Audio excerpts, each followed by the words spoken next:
Hola Oscar, ¿cómo estás? ¿Cómo estás, Eduardo? Qué No gusto. puedo dejar de decirte Oscar, estamos aquí con Gabriela para conversar ¿Qué contigo, tal, Oscar? Sí. pero no te vamos a poder decir señor rector. No, No, es pues, parte de tu personalidad y es parte de lo que siempre has irradiado para todos nosotros los que te hemos conocido todo este tiempo. y el código de la facultad. Gusto verte, ¿cómo está? Bien, hermano. Qué bueno. Visitando a la facultad. Tu casa, pues, de toda la vida, ¿no? Estamos aquí en esta etapa en la cual estás cerrando lo que es las funciones como rector, pero además estás en una etapa en la cual pues, todos te hemos acompañado, lo que hemos estado en la facultad, desde que nos dieron la noticia que entrabas a ocupar ese cargo. ¿Qué fue más complicado? ¿Poner a Óscar Quesada en el traje de rector o poner al rector en el traje de Óscar Quesada? Qué buena pregunta. En este momento es muy importante, porque el ser rector es una investidura, ¿no? Es como una capa, como un traje que te ponen, ¿no? Y tú tienes que actuar de acuerdo a esa investidura, ¿no? Más difícil, creo, con toda seguridad, fue poner al rector encima mío, ¿no? Tanto que a veces que cuando me quedo solo en la oficina, regreso a mi computadora a ver mi semiótica. Creo que en una capa más profunda de mí mismo está el filósofo, el semiótico, que el rector, ¿no? No te miento que en estos días comienzo a sentir como un alivio también. En esta etapa que has estado en el rectorado, Óscar, ¿en qué nivel estás dejando a la Universidad de Lima? Estoy muy contento. En infraestructura ustedes lo están viendo, no tengo que hablar, creo, ¿no? Lo que decía Humberto Eco, la ostensión, ¿no?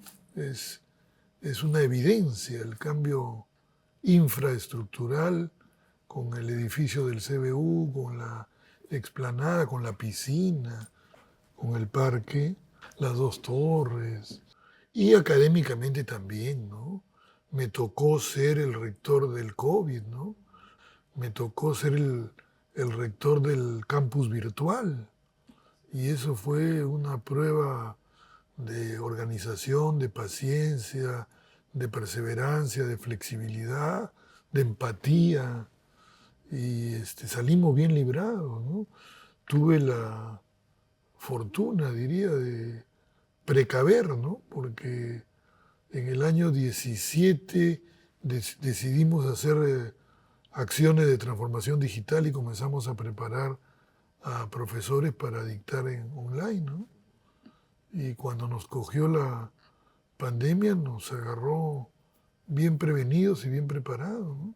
Y creo que así como fue un castigo de alguna manera para la salud de la gente, perdimos a mucha gente querida, Tellito en la Facultad de Comunicación, así como fue un castigo también fue gracias a nuestra inteligencia conjunta, colectiva, convertido en una oportunidad, ¿no? Que ahora están disfrutando las nuevas generaciones, porque pueden tener cursos online o experiencias online con gente de todo el mundo, ¿no? Yo siento que he dejado la universidad transformada, transformada para bien.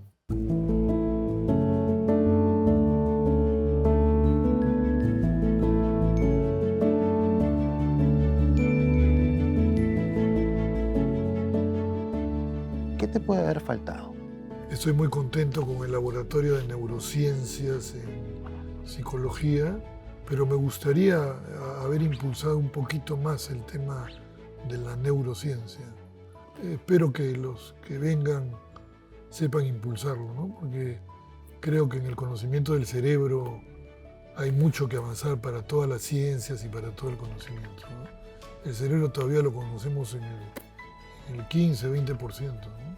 Me hubiese gustado hacer más películas. Lamentablemente la experiencia de una sola película fue tremendamente costosa, difícil, pero me hubiese gustado que los comunicadores tengan posibilidad de hacer más películas, ¿no? Espero que en lo que viene haya mejores condiciones, ¿no? Pero sí también enseñar comunicación haciendo comunicación, ¿no? Eso sigue siendo, creo, un desafío, ¿no? Ahora todo el mundo es comunicador. No necesitas ir a una carrera para estar todo el día con tu aparato mágico llamado celular haciendo comunicación. Entonces, la pregunta es, ¿cuál va a ser el valor agregado de estudiar comunicación cuando cualquier hijo de vecino puede hacer comunicación? Entonces regresamos a mi cancha, ¿no? Pensamiento, reflexión teórica, reflexión crítica. Y me hubiese gustado también que crezca más ingeniería industrial. Ingeniería industrial se comenzó a caer, era la carrera de bandera, ahora la carrera de bandera es comunicación. Y otra cosa que me tiene muy contento, aunque contradigo tu pregunta, es la Facultad de Arquitectura, ¿no? Ha sido una fuente de realizaciones, de alegrías, de reconocimientos, de trabajo conjunto. Una facultad que me ha hecho recordar bastante lo que era comunicación en sus orígenes, ¿no? Ha alegrado la vida de la universidad bastante. Yo que inicié a estudiar en el 2017 y ahora veo los cambios en la facultad, pero justamente tú también has sido alumno, jefe de práctica, profesor, Toda la escalera. al ser rector, ¿no?, de la universidad. Estos cambios, ¿cómo ves que han ido evolucionando desde la comunicación, desde estudiar la carrera, pero también enseñarla? En el año 2000 comenzaron a trabajar muy agresivamente desde la competencia a partir de la ley 992, creo. Nosotros habíamos corrido solos, ¿no? Habíamos corrido solos, éramos la facultad de comunicación, seguimos siendo por si acaso. Cuando salen estas nuevas competencias por todos lados, ¿eh? Felizmente yo me di cuenta y me quedé calladito, y en el 2002 agarré el decanato y tuve un gran ayudante en Juan Carlos García. Me quedé calladito porque nosotros conocíamos cómo era el asunto. ¿Y cómo es el asunto? Ir poco a poco a un currículo flexible. Un comunicador le puede gustar la publicidad, pero tiene que conocer de otras cosas. Entonces la idea era que cada uno armaba su carrera. Eso fue un escándalo para las autoridades de la universidad. Fue la primera facultad de la universidad que propuso y desarrolló un plan de estudio flexible, ¿no? Me dijeron, ¿qué va a pasar? ¿Cómo lo van a manejar? Y ahí está, esa es la piedra de toque del éxito de comunicación, ¿no? Y nos hemos cuidado mucho de que sean comunicadores todoterreno, ¿no? Eso creo que es la gran ventaja y que tenemos que cuidarla como oro.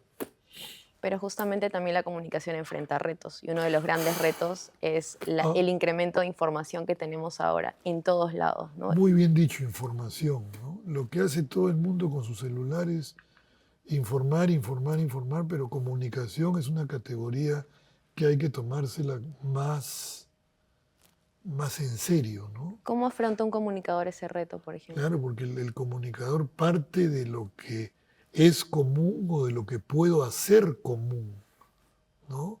Y antes que exista la comunicación, existe la comuna, la comunidad, lo común, las familias, los países, los estados, lo común. El comunicador tiene que ver cómo consolida lo común, cómo maneja lo diverso, cómo crea consensos, cómo crea canales de interacción. Entonces la responsabilidad ética de un comunicador no puede ser reducida a la de un simple informante o informador. ¿Tú dirías que el comunicador cuida a los usuarios de esos conceptos e interpretaciones que vemos de forma masiva ahora en el Internet? Yo creo que la clave de la comunicación ahorita es su formación ética en ética ya deontológica, periodística, no emitir nada sin no tener sus fuentes corroboradas, sus fuentes verificadas, ¿no? No puedes caer en el juego de todos los que no son comunicadores y se creen comunicadores. Tú te estás tomando la comunicación en serio. Estás haciendo de esa praxis tu carrera profesional, ¿no? Y muchos hacen de esa praxis una distracción, un jueguito muy irresponsable, muy divertido, pero que puede, más que estar comunicando, estar disgregando, separando, atacando la cohesión de los grupos, la cohesión social y muchas veces la coherencia lógica.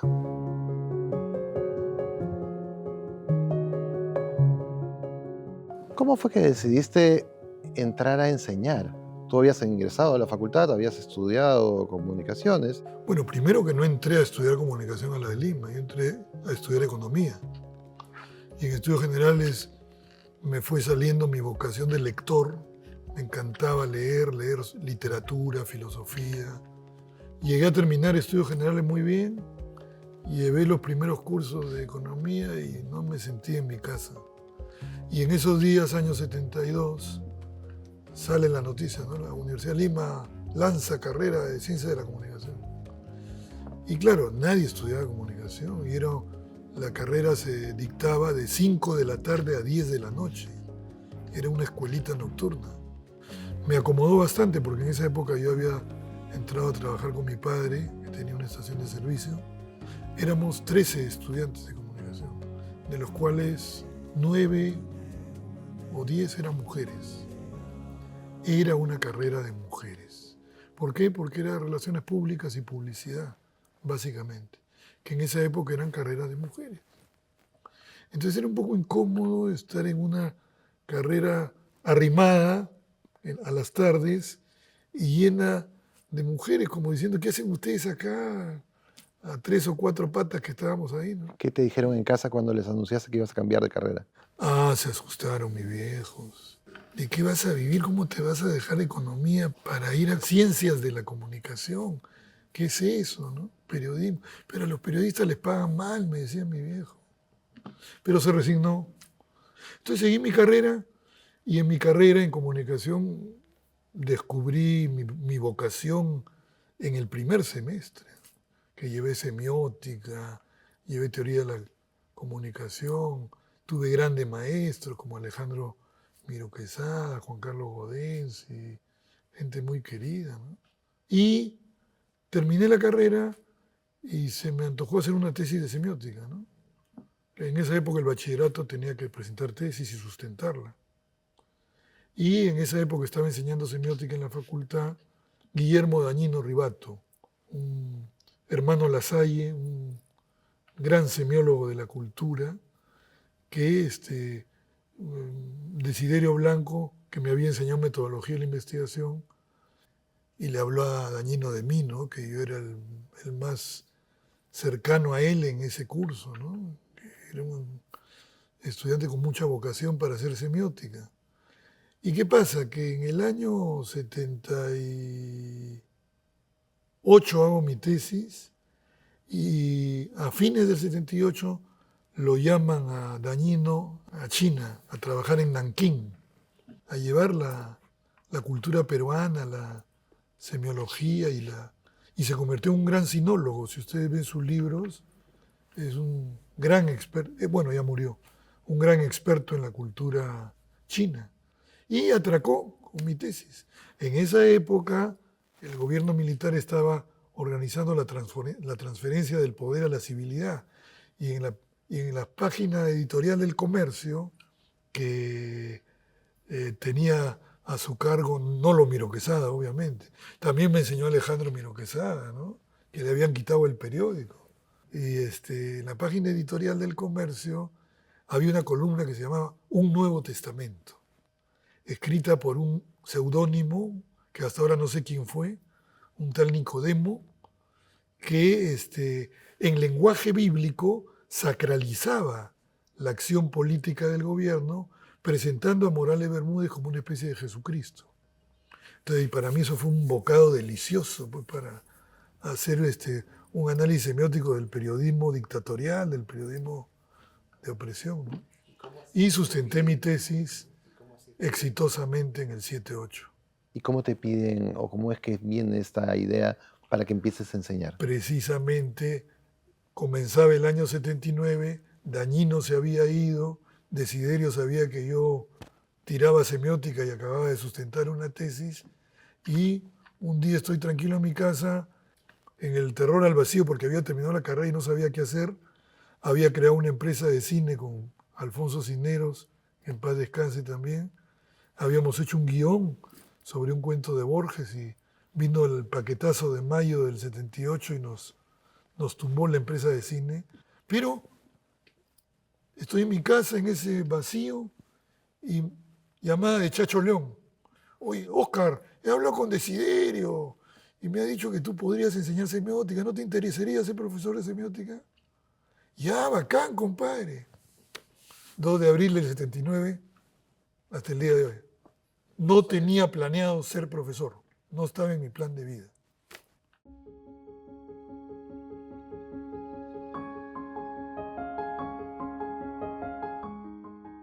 Y te convertiste en uno de esos profesores que marcaba el espíritu de la facultad.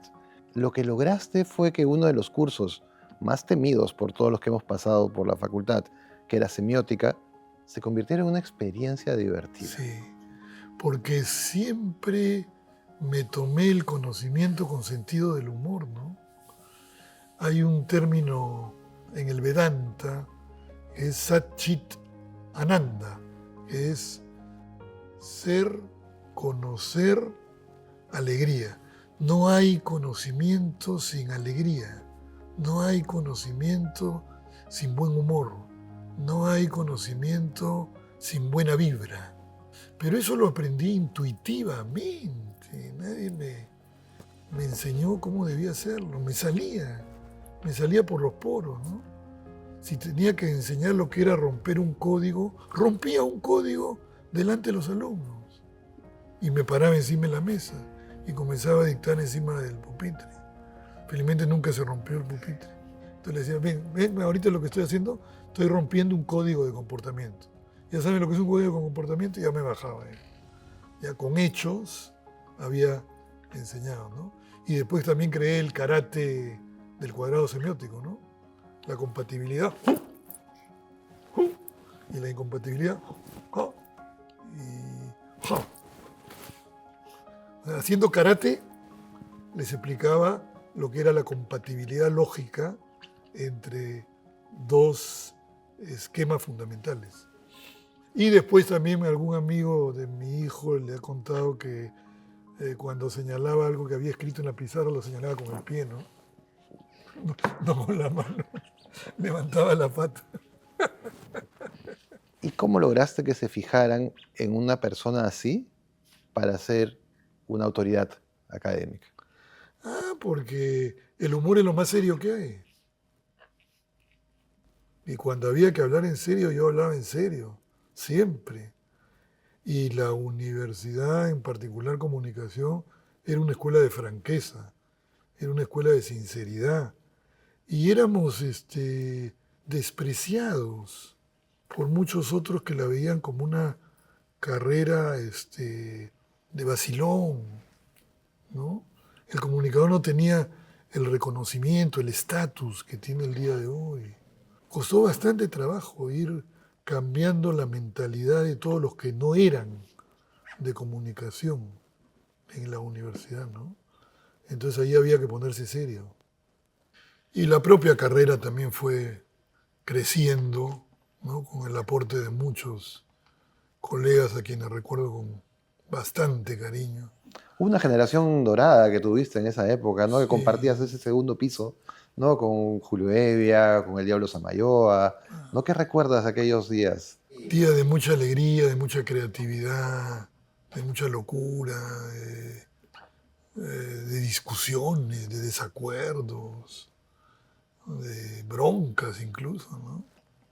Mucha vitalidad, Era una época en que había mucha discusión acerca de cómo enseñar comunicación, ¿no?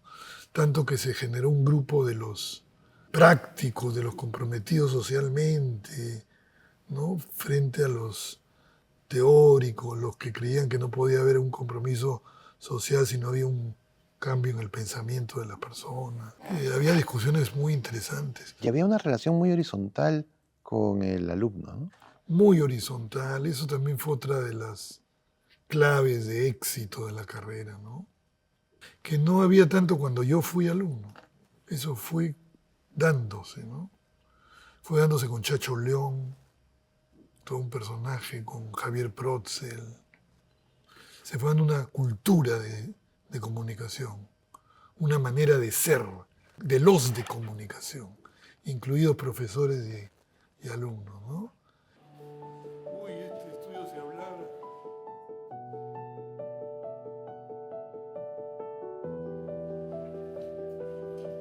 Mencionabas que antes la relación de alumnos era diferente, alumnos y profesores más horizontal, ahora es un poco más vertical quizás, ¿no? Pero volviendo al antes, al después, a la actualidad, ¿qué crees tú que representa realmente ser un alumno de la carrera de comunicación en la de Lima? Bueno, ser un francotirador, ser crítico, ser creativo, antes que todo, y dialogar con las personas, conocer a la gente, ensuciarse los zapatos. O sea, a veces los alumnos de pura comodidad quieren hacer un trabajo en la misma universidad, en el mismo campus, ¿no? Y hay algún temor por ahí de ir a buscar a la gente a sus propias casas o a sus propios barrios, o de enfrentar la ciudad que es tan agresiva. El comunicador es un peón de la vida social, ¿no? Tiene que hacer vida social. Claro, y ahí entra el tipo de persona, muy aparte del profesional, a nivel personal, le estamos dando a las generaciones actuales. ¿Tú crees que esos valores son positivos e impactan en la sociedad de esa misma forma? Los valores positivos se dan conscientemente y los valores negativos se dan inconscientemente, a menos que seas un cínico, un desgraciado. Pero nunca nadie dice, yo voy a transmitir valores negativos. Uno quiere transmitir valores positivos, pero por lo bajo, por actitudes, a veces por discurso, por modos de ser, uno transmite valores negativos. Y un valor negativo que puede haber transmitido la carrera es la excesiva comodidad o la excesiva zona de confort o la búsqueda de una carrera fácil de llevar o la necesidad simplemente de aprobar independientemente de si comprendí o no comprendí o de si conocí o no conocí, ¿no? O apliqué bien o no apliqué bien aquello que me enseñaron. Entonces, a veces eso es una complicidad. A veces los profesores son cómplices de mantenerse en una zona de confort, de no crear conflictos, de no crear entredichos o de llevar las cosas a la fácil, ¿no? Amigablemente. ¿Y qué mensaje le darías a las nuevas generaciones que están buscando estudiar la carrera de comunicación? Que investiguen a fondo lo común, que investiguen a fondo la cohesión de las comunidades, de los grupos, y que sean muy respetuosos con la gente y que sean responsables, que con sus trabajos, con sus proyectos, respondan a algo que está en el ambiente, no creen cosas que a nadie le interesan, ¿no?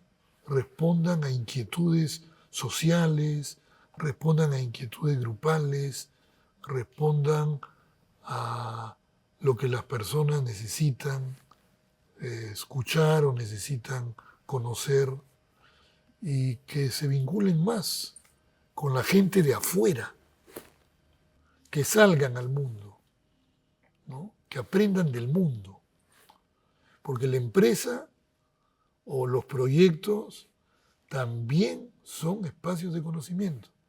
No es solamente la universidad un espacio de conocimiento. La empresa también es un espacio de conocimiento, porque pones el conocimiento a prueba, ¿no? Y regresas cuando llevas un posgrado más crítico, o te vas al extranjero más crítico a hacer un posgrado.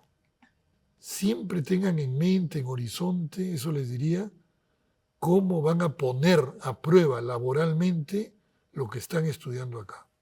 ¿Y cuál es el papel crees que tiene la universidad en general de cara a un país como el nuestro, con tantas tareas pendientes todavía? Precisamente ayer en el foro de la universidad, el ambiente era de mucha preocupación por la universidad pública, ¿no?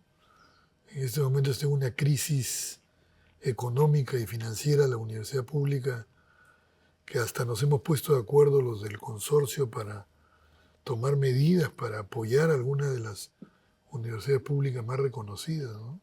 Nadie quiere hablar de la educación. Nadie quiere hablar cómo es ese objeto, de la educación superior me refiero, ¿no? Cómo es ese objeto que quiero gobernar, ¿no? ¿Qué desafíos tiene en este momento? ¿Qué amenazas tiene en este momento, ¿no? Y creo que las universidades que podemos, las universidades que tenemos capacidad, cada día estamos más interpelados por la sociedad, por las malas costumbres, por la corrupción, por el desinterés en educar bien a los ciudadanos, en hacer una revolución pacífica. Porque tú ves el estado de cosas actual, que en el Parlamento ahorita hay 60 proyectos de creación de universidades locales, porque la universidad se ve como un negocio de caciques, ¿no? Que van a estafar, que van a engañar, haciéndoles creer que están siendo educados universitariamente cuando los están estafando. Las conductas de engaño se están replicando al ritmo de la corrupción, ¿no? Entonces, la universidad es una institución a nivel nacional que se está desmoronando. Me preocupa mucho el futuro de la universidad pública, porque la universidad pública es la esperanza de la mayoría de jóvenes del país. Como nosotros los universitarios también nos preocupamos por el tema político que no solamente ocurre en nuestro país, que actualmente está en crisis, sino el mundo, ¿no? La manera como tienen que preocuparse ustedes es diferenciando claramente lo que son los estadistas, que no existen en la clase política peruana. Hay estadistas en el mundo, pero no hay estadistas en el Perú. Lo que es un estadista de lo que es un político de turno, de lo que es un demagogo, de lo que es un mentiroso, un farsante. La república es la forma del Estado. La democracia es la forma de gobierno. ¿Qué se está perdiendo en el Perú? Los valores republicanos. No hay políticas de Estado. Cada nuevo presidente es un Adán que viene a comenzar todo de cero. La educación superior necesitaría pues una política de Estado hecha por estadistas a 60 años. Pero como estudiantes, nosotros, ¿qué deberíamos hacer? Presionar para que haya políticas de Estado en educación superior. Política de Estado, ¿qué significa? Que es un acuerdo nacional independientemente de los gobiernos de turno. El político noble es el estadista. El político vil es el demagogo. Quizá nosotros somos responsables de elegir políticos viles y de no haber encontrado nobleza en la política. Porque hay nobleza en la política.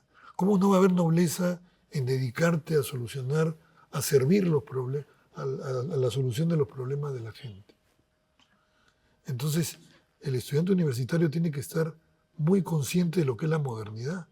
La modernidad es la emergencia del Estado republicano, que predica la fraternidad, la igualdad, la libertad, el derecho de los menos, la equidad. Esos son los valores republicanos, ¿no? Que deben existir independientemente de cuál sea el gobierno. Claro, la forma de gobierno es la democracia, porque es el menos malo, pero la forma del Estado es la república, la cosa pública, y el que piensa seriamente, noblemente, en la cosa pública tiene su palabra en español. Se le llama estadista. ¿Qué pasa en el Perú? No hay estadistas hará 60 años. Ya no hay Ayas de la Torre, ya no hay Belaúnde, que siquiera pensaba en una conquista del Perú por los peruanos. Ya no hay un Bedoya Reyes, ya no hay un Villanueva del Campo, sin ir muy lejos. Claro, un Barrantes, desde el año 90 en adelante, ha comenzado una degradación de la clase política que creo que ya tocó piso.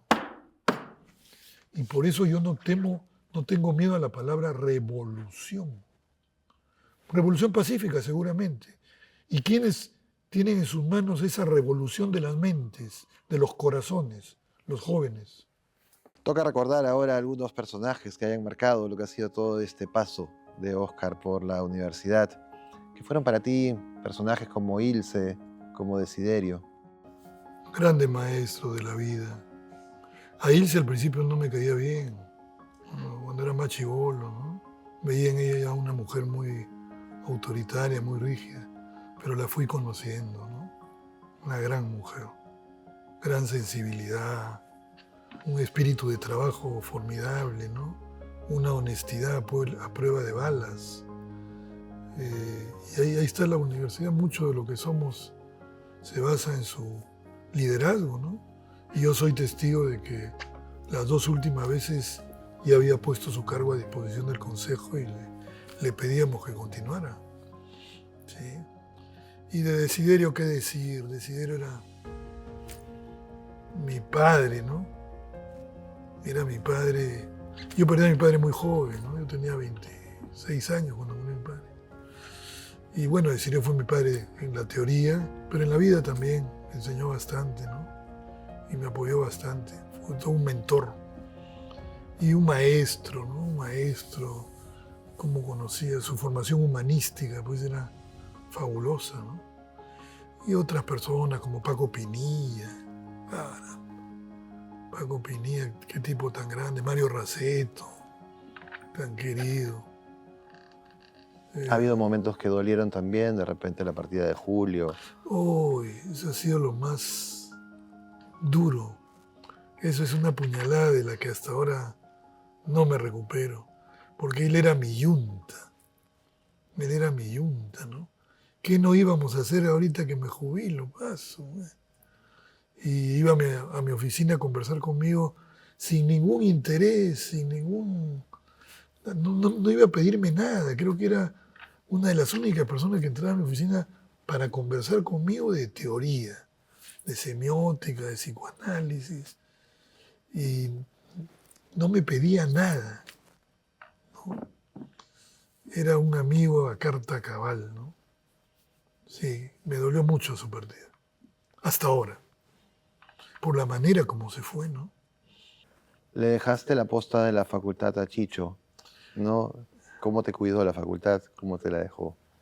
Bueno, 2 personas cuidaron la facultad, ¿no? Walter Neira, ¿no? Con su don de gentes, con su capacidad de gestión, producto de su gran experiencia como secretario de FELAFAX tantos años, con su conocimiento de la problemática latinoamericana de las universidades, y Chicho García, ¿no? Chicho García, mi gran colaborador, mi gran ayudante desde el año 91, en que yo fui por año y medio director de Psicosul. Y en el 2002, que tomo el decanato, necesitaba la cercanía de Chicho, ¿no? Para ayudarme en la secretaría académica, ¿no? Yo diría que fue el gran ideólogo que me acompañó con la cuestión del currículo flexible. Con él hicimos toda esa transformación de la facultad, ¿no? Con él y con otros profesores, ¿no?